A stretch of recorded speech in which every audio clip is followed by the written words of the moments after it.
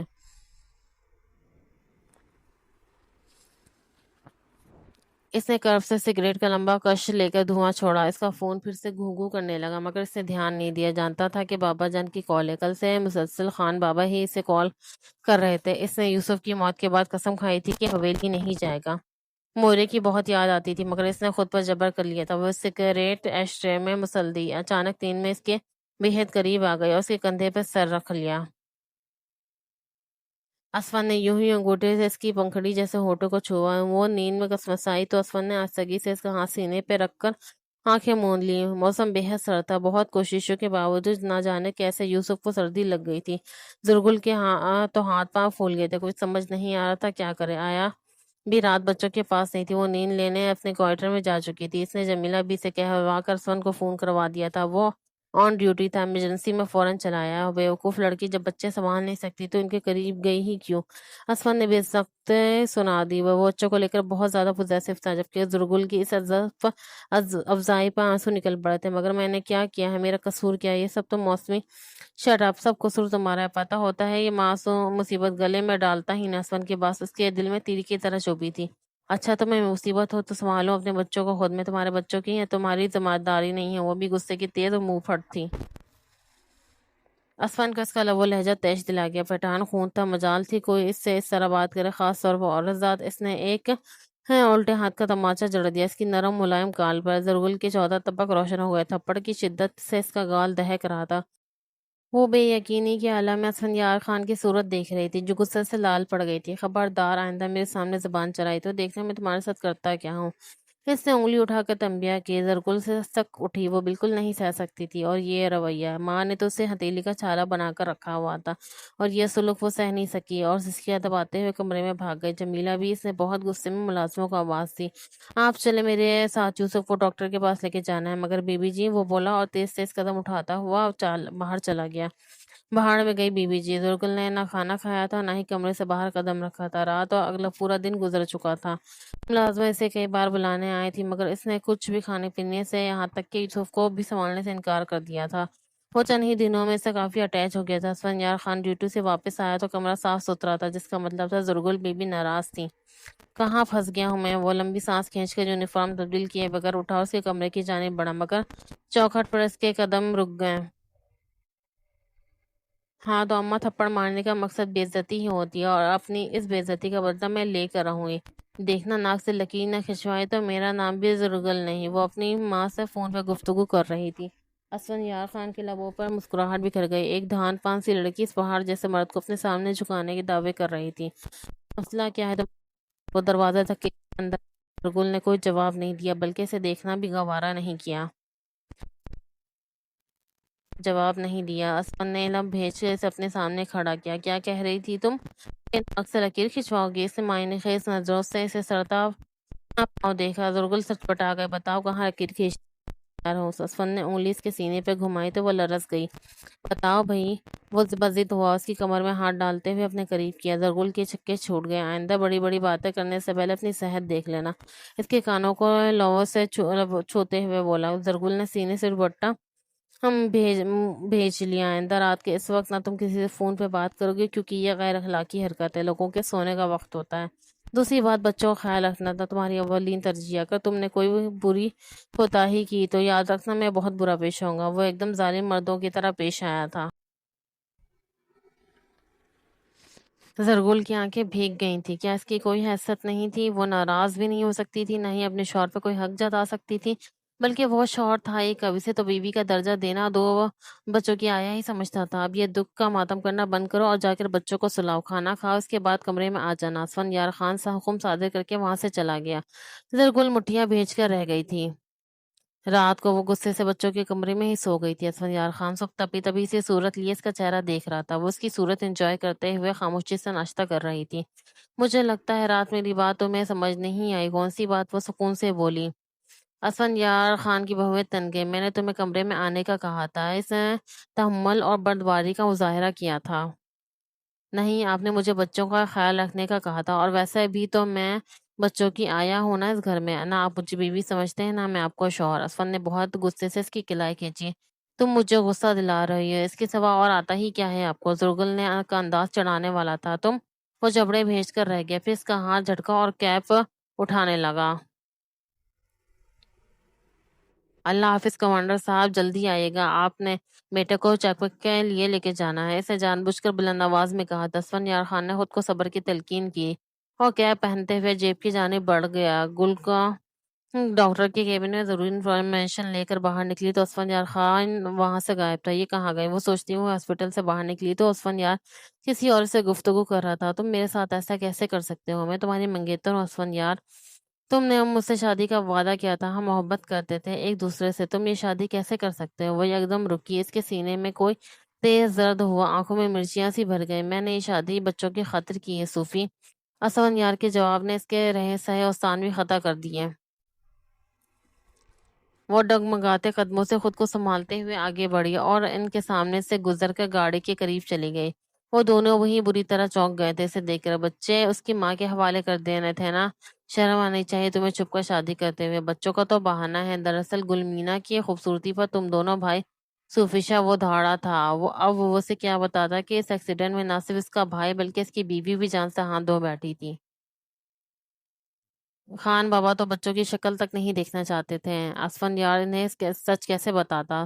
صوفیشا پھر بھی باز نہ آئے۔ جی جان کی طبیعت خراب ہے، وہ ہاسپٹل میں ہے، صوفیشا نے پریشانی میں ڈال دیا تھا، مگر اسفند یار نے ظاہر نہیں ہونے دیا۔ میں خان بابا کو تمہاری حرکت کے بارے میں ضرور آگاہ کروں گی، بلکہ خان بابا کو کیا پورے خاندان میں تمہاری حرکت بتاؤں گی۔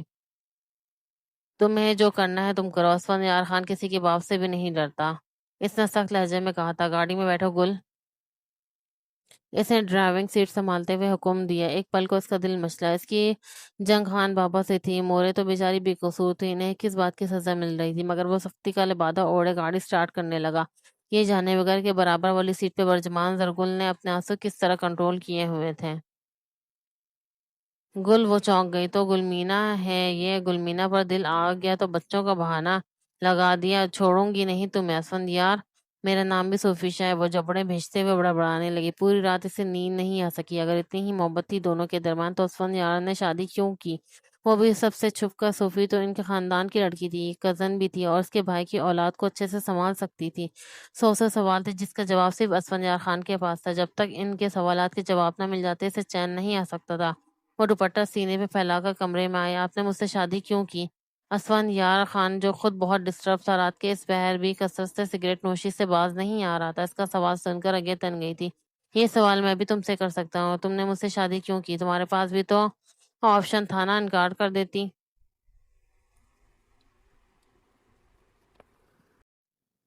آپ میرے سوال کا جواب دیں، آپ کے پاس بھی آپشن تھا شادی نہ کرنے کا، آپ نے کیوں نہیں کی؟ اس کی آواز بلند تھی۔ وہ چلتی ہوئی اس کے نزدیک آ گئی۔ اسفند یار خان نے کوئی جواب نہیں دیا۔ تم پہلے میرے سوال کا جواب دو۔ وہ تہکمانہ گویا ہوا، سگریٹ مسلسل اس کے ہاتھوں میں سلگ رہی تھی۔ آپ میرے سوال کا جواب دیں۔ اسے بھی غصہ آ گیا، اسے سگریٹ چھینی۔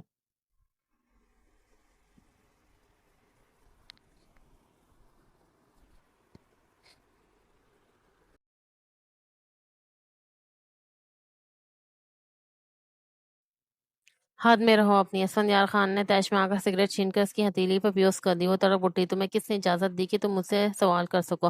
اگر تم اتنی ہی اعلیٰ شخصیت اور اصول پرست ہوتی تو کیوں کرتی مجھ سے شادی؟ میں بتاتا ہوں تم نے مجھ سے شادی میری آسائشیں دھن دولت دیکھ کر کی ہے، اس لیے تو 2 بچوں پر بھی کمپرومائز کیا۔ وہ غصے میں زہر اگل رہا تھا، زرگل اس کے دیے گئے زخم اور لفظوں کی چوٹ سے مسلسل برستی آنکھوں سے اس ستمگر کو دیکھتی رہی۔ بہت گھٹیا انسان ہے آپ، وہ جانے ہیں کے لیے پلٹی تھی، مگر اسفندیار خان لفظ گھٹیا پر بے قابو ہو کے اس کے بازو مروڑ کے کمر سے لگا چکا تھا۔ تمہارا مجازی خدام ہوا، اگر آئندہ زبان درازی کی تو گلا دبا کر یہیں پہاڑوں میں گاڑ دوں گا۔ وہ اسے جھٹکے سے بیڈ پہ دھکیل کر کمرے سے نکل گیا۔ آپ کے بیٹے نے اپنی جوان خوبصورت منگیتر کو چھوڑ کر بھائی کی بیوہ سے شادی کر لی ہے چچی جان۔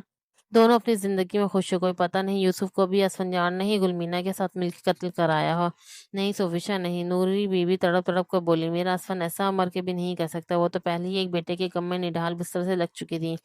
سوفیشا نے شادی کی خبر دے کے انہیں پریشان کر دیا تھا، مسلسل آنسو بہہ کر اپنی باتوں سے انہیں اذیت پہنچا رہی تھی۔ میں بتا رہی ہوں چچی، اس گلمینا نے میرا ایک کزن تو چھین لیا مجھ سے، مگر اب میں اپنے منگیتر چھیننے نہیں دوں گی اسے۔ آپ کچھ کریں یا نہ کریں، میں خان چچا کو بتا کر رہوں گی۔ نہیں صوفی، رکو میری بچی، تم اس وقت صدمے میں ہو، جاؤ شاباش آرام کرو اپنے کمرے میں، اور یہ بات کسی سے نہ کہنا، میں خود خان آئیں گے تو ان سے بات کروں گی۔ جی چچی جان، وہ سکون سے آنسو پوچھتی ہوئی بولی، جاتے ہوئے زرشالہ کو میرے کمرے میں بھیج دینا۔ نور بی بی بیڈ سے ٹیک لگاتے ہوئے آنکھیں موند لی۔ سوفیشا کے چہرے پہ فاتحانہ مسکراہٹ تھی۔ اب آئے گا اونٹ پہاڑ کے نیچے۔ آج صوفی نے آ کر چچی جان کو اسفندیار خان کے خفیہ نکاح کے بارے میں سب بتا دیا تھا۔ وہ تو پہلے ہی دل کی مریضہ ہیں، اب ماں صوفیہ نے یہ اچھا نہیں کیا، سمجھائے نا اس کو۔ اب پتہ نہیں چھوٹے خان سنیں گے تو کیا رد عمل دیں گے۔ وہ ماں سے فون پر اپنی پریشانی کہہ رہی تھی، تمہیں اپنی بہن کا دکھ نہیں نظر آتا؟ درتاشا، اسفند نے دھوکہ دیا ہے میری بیٹی کو، اس کے ساتھ ایسا ہی ہونا چاہیے۔ اما بیگم بے رحمی سے کہنے لگی، اور اپنے شوہر کو ذرا کنٹرول میں رکھو زرش، ایک شوہر نہیں سنبھالا جاتا تم سے، کب تک ڈر ڈر کے جیو گی اس سے؟ آپ کیسی باتیں کریں گی اماں، میں بھلا ایک مرد کو کیسے کنٹرول کر سکتی ہوں؟ ذرشالہ، کیا کسی دوسرے کی بھی مجال ہے جو دراف خان کے سامنے زبان کھول سکے؟ جب اس نے جرگے میں فیصلہ لینا شروع کیا تھا سبھی لوگ اس کے روب سے ڈرتے تھے۔ ارے میری بچی، تم نے تو بالکل ہی سے کھلے سانڈ کی طرح چھوٹ دے رکھی ہے، میں نے دیکھا ہے وہ ذرا بھی فوقیت نہیں دیتا تمہیں، ہر وقت ماں کے قدموں میں پڑا رہتا ہے۔ ذرا اپنی محبت کا اس کا دل جیتنے کی کوشش کرو، اپنے قدم مضبوط کرو اس گھر میں۔ کل کو صوفی نے بھی بیاہ کر اسی گھر میں جانا ہے، تم تو اپنے حق کے لیے آواز نہیں اٹھاتی تو بہن کے لیے کیا کرو گی؟ اما بیگم یہ بات اسے بے سو بار سمجھا چکی تھی، مگر مجال ہے جو دراف خان کے سامنے وہ ذرا بھی ہمت کر پاتی، اس کی غیر موجودگی میں تو کھل کر سانس لے پاتی تھی۔ پیار محبت تو بہت دور کی بات ہے، دراصل اس کا رو اور دبدبا ہی اتنا تھا کہ اس کی ہر بات اسے حکم کی طرح لگتی تھی، بس فوراً غلام کی طرح حکم بجا لاتی تھی۔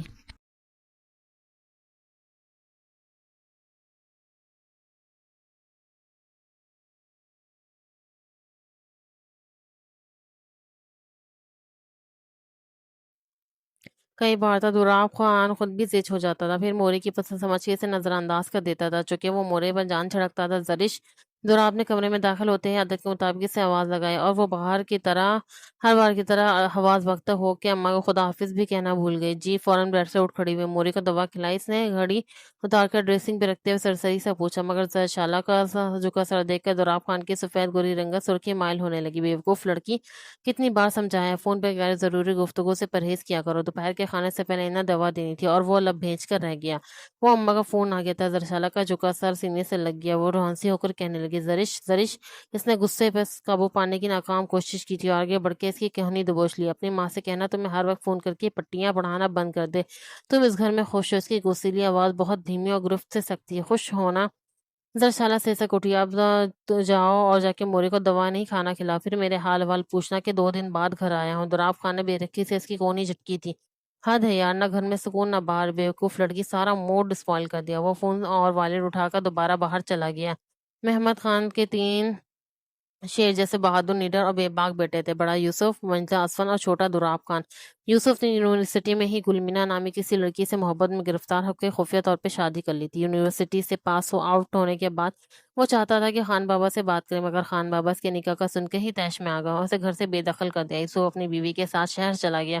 اسفر خان کو یوسف سے بہت محبت تھی، دونوں بھائی کم دوست زیادہ تھے، اسے باپ کی یہ بات پسند نہیں آئی تھی، اس نے بہت منانے کی کوشش کی مگر خان بابا نہ مانے۔ رشتوں کی یہ جنگ 5 سال چلتی رہی۔ گل مینا جو گھر سے بھاگ کر آئی تھی یوسف کے ساتھ، کیونکہ نکاح کی خبر سن کے اس کے گھر والے بھی بہت غصے میں تھے۔ گل مینا کے پاس یوسف کا ہاتھ تھامنے کے سوا کوئی چارہ نہیں تھا۔ ایک دن خدا جانے کیسے گل مینا کے بھائیوں نے اسے یوسف کے ساتھ خوش و خرم زندگی بسر کرتے ہوئے دیکھ لیا۔ ان کی غیرت ایک دم پھر سے جاگ اٹھی۔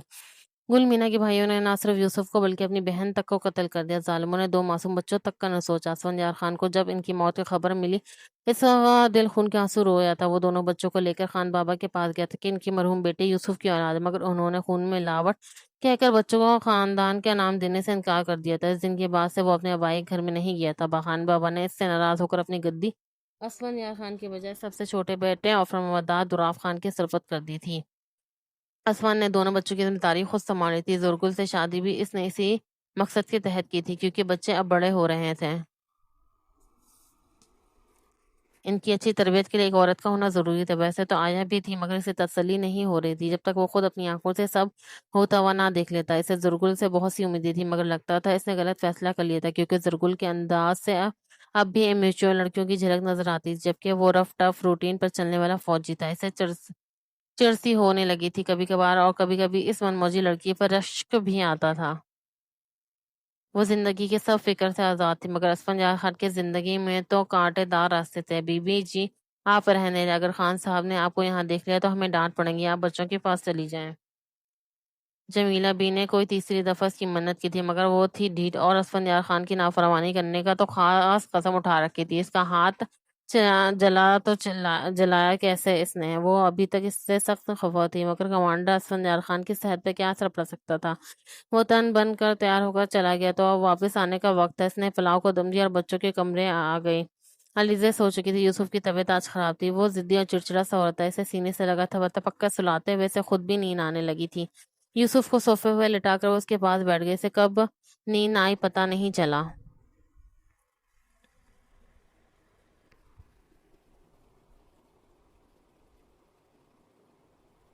جب اسفندیار خان ڈیوٹی سے واپس آیا تو وہ سیدھا بچوں کے کمرے میں آتا تھا۔ اسے کمرے میں دیکھ کے اسے تسلی بخش احساس ہوا تھا۔ وہ اپنے رویے پہ احساس ندامت بھی ہوا تھا۔ کل وہ بہت روڈ ہو گیا تھا، اسے اپنی حرکت پر افسوس ہونے لگا۔ گول سنو آہستگی سے اس کے سر کے پاس سرگوشی کی تو وہ ڈر گئی۔ سرخ سرخ خمار آلود آنکھوں سے گھورتے ہوئے اس کے چہرے پر سختی چھا گئی۔ اس نے یوسف کو کاٹ میں لٹا دیا اور جانے ہی لگی تھی کہ اسفندیار خان نے اس کا ارادہ بھانپ کر راستہ روکا۔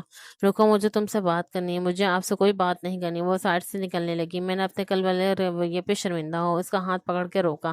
آپ کی شرمندہ ہونے سے کیا ہوگا؟ اس کی آواز بھرائی تھی۔ مجھ سے آج تک کسی نے ایسے بات نہیں کی، اور آپ نے تو اتنے بڑے بڑے الزامات لگا دیے۔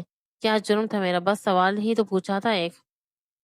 وہ رو دی۔ اتنی جلن آپ کے دیے زخم سے نہیں ہوئی جتنی ہاسپٹل کے باہر آپ دونوں کی باتیں سن کر ہوئی۔ اس نے تیزی سے ہاتھ چھڑایا۔ زرگل کو تم غلط سمجھ رہے ہو، اس نے صفائی دینا چاہیے۔ تو کیا وہ لڑکی نہیں ہے آپ کی منگیتر؟ نہیں کرتے آپ ایک دوسرے سے محبت؟ منگیتر والی بات سچ ہے، مگر اگر سچ ہے تو آپ نے شادی کیوں کی مجھ سے؟ اس سے کیوں نہیں کی؟ وہ روتے روتے پوچھنے لگی۔ وہ بہت ہرٹ ہوئی تھی۔ ان کی شادی کو عرصہ ہی کتنا ہوا تھا، تب سے اب تک ایک بات بھی نارمل نہیں ہوئی تھی ان دونوں کے درمیان۔ نہ کوئی منہ دکھائی کا تحفہ، نہ نئی ملی دلہنوں کی طرح اس کی ناز نخرے اٹھائے گا۔ اس کے سارے خواب چکنا چور ہو گئے تھے۔ اوپر سے اس کا شوہر کم جلاد جیسے شک کے رویے وہ سہ نہیں پا رہی تھی۔ زرگل دیکھو، اب تم میری بیوی ہو، بس اب پرانی باتیں ہیں میری زندگی میں، اب صرف تم ہو یار۔ اس کے دل کو کچھ ہوا تھا، وہ نہیں جانتا تھا کہ گل اتنا ہارٹ ہوگی اس کے رویے سے۔ آپ صرف زبان سے کہہ رہے ہیں، اپنے دل سے پوچھے کبھی مجھے بیوی سمجھے بھی ہیں آپ نے؟ وہ کہہ کر رکی نہیں تھی، تیزی سے چلی گئی تھی۔ رات دیر تک اپنے دوستوں کے ساتھ محفل میں بیٹھنے کے بعد وہ کمرے میں آیا تھا۔ ذرا شعلہ کمرے کی لائٹ آف بند کر کے سو چکی تھی۔ ظالم لڑکی، اس نے اس کا انتظار تک نہیں کیا تھا۔ 2 دن بعد اس کے بغیر کیسے گزار کرا تھا وہی جانتا تھا۔ ایک ہاتھ سر کے نیچے جمائے وہ آہٹ پیدا کیے بغیر اس کے پہلو میں لیٹ گیا۔ ہاتھ بڑھا کر آہستگی سے اس کے چہرے سے بال ہٹائے۔ مجھے اپنی محبت تک محسوس کرنے کا حق بھی نہیں دیتی ہو، بہت ظالم ہو۔ وہ دھیرے دھیرے انگوٹھے کی نوک اس کے نازک پنکھڑیوں جیسے ہونٹوں میں پھرنے لگا۔ اچانک زرشالہ کی آنکھیں کھل گئیں، وہ اسے اس کے پہلو سے اٹھی جیسے بھوت دیکھ لیا، اور لیٹ جا حکم ہوا۔ زرش کی جان پہ بنائی تھی، وہ کیسے مزے سے سو رہی تھی، پتہ نہیں وہ کب سے آیا ہوا تھا۔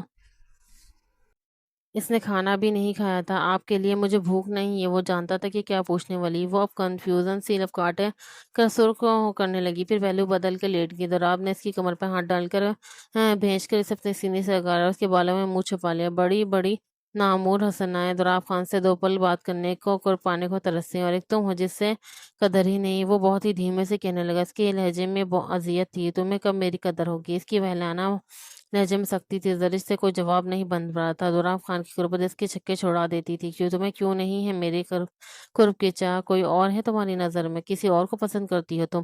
وہ عجیب جنونی ہو رہا تھا۔ ایسا نہیں ہے تو پھر کیسا ہے؟ اس کا لہجہ اور گرفت دونوں سخت تھی۔ زرشالہ نے بیڈ شیٹ مٹھیوں میں جکڑ لی تھی۔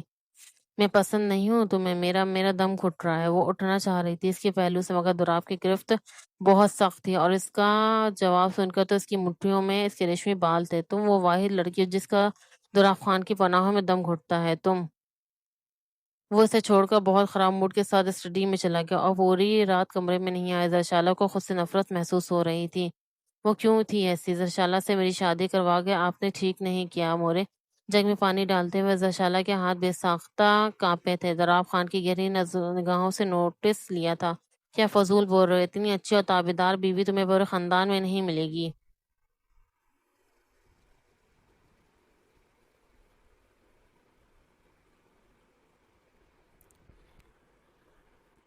اچھا، خاندان کے باہر کا کیا خیال ہے پھر؟ وہ بغور زرش کی اڑی اڑی رنگت دیکھتے ہوئے انجوائے کر رہا تھا۔ کیا بکواس کر رہے ہو؟ موری نے سنجیدگی سے اس کی صورت دیکھی۔ میں زرش سے خوش نہیں ہوں، میں دوسری شادی کرنا چاہتا ہوں۔ وہ اتنی بے باکی کا مظاہرہ کر رہا تھا، زرش کو اندازہ نہیں تھا۔ اس کے ہاتھ سے پانی کا گلاس سے چھلک گیا۔ دراب نے بے ساختہ اپنے لب دبائے۔ تمہارا دماغ تو نہیں چل گیا دراب؟ اگر تمہارے بابا نے سن لیا تو سوچا ہے انجام کیا ہوگا؟ موری نے سنجیدگی سے اس کو جھاڑ پلائی تھی۔ آپ فکر نہ کرے، بابا کو میں منا لوں گا۔ اس نے ایک دم سنجیدگی کا لبادہ اوڑھ لیا تھا۔ دراب، خدا کا نام لو، کیوں بیچاری بچی کے سر پہ سوتن لانے کو تل گئے؟ کتنی سمجھدار اور تابعدار ہے میری زرش۔ مجھے آج تک گھر کے کسی فرد کو شکایت کا موقع نہیں دیا اس نے۔